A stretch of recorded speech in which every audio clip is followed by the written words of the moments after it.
আমার বন্ধুরা, এখানে একটি বাক্য রয়েছে, ঈশ্বর চান যেন আমরা সেটা বুঝি।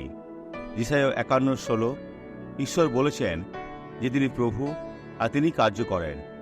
ইহা বলে, আর আমি আপন বাক্য তোমার মুখে রাখিলাম, আপন হস্তের ছায়ায় তোমাকে আচ্ছাদন করিলাম।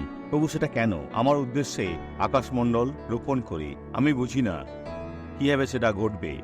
ইহা হয়তো যিশুর বিষয়ে বলছেন, হয়তো এটা শুধু তার পুত্রের জন্য বলেছেন।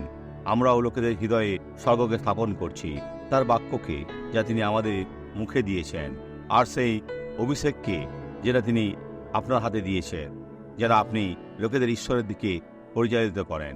যদি আপনি একজন ব্যবসায়ী, সকর্ম করে অভিজ্ঞতা সম্পন্ন গৃহবধূ বা অবসরপ্রাপ্তই হন, পৃথিবীর ভিত্তিমূল স্থাপন করি, জমি পুনরায় নির্মাণ হবে এবং সিয়নকে মণ্ডলীকে বলি, তুমি আমার প্রজা। প্রিয় ভাইরা, আসুন সমস্ত খ্রিস্ট বিশ্বাসীদের সাথে বন্ধুত্ব করি আর তাদের সাহায্য করি, কিন্তু জ্ঞানের সাথে। ঠিক আছে? এই সাক্ষ্যটি দেখুন।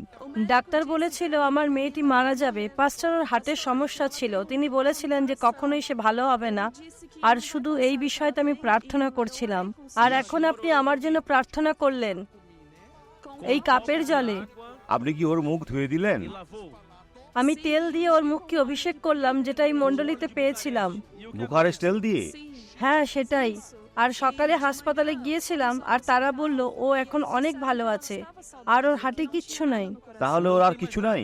না না, ওর হার্টের সমস্যা ছিল, আর তারা বলেছিল যে ও মারা যাবে, ওর সার্জারির দরকার ছিল। তখন কি সার্জারি হয়েছিল? হ্যাঁ, ওকে সার্জারি করাতে হয়েছিল।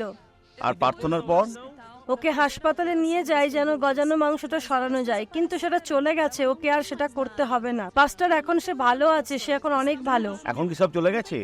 আর কিছু নাই। আসুন যিশুর নামে তালি দিই।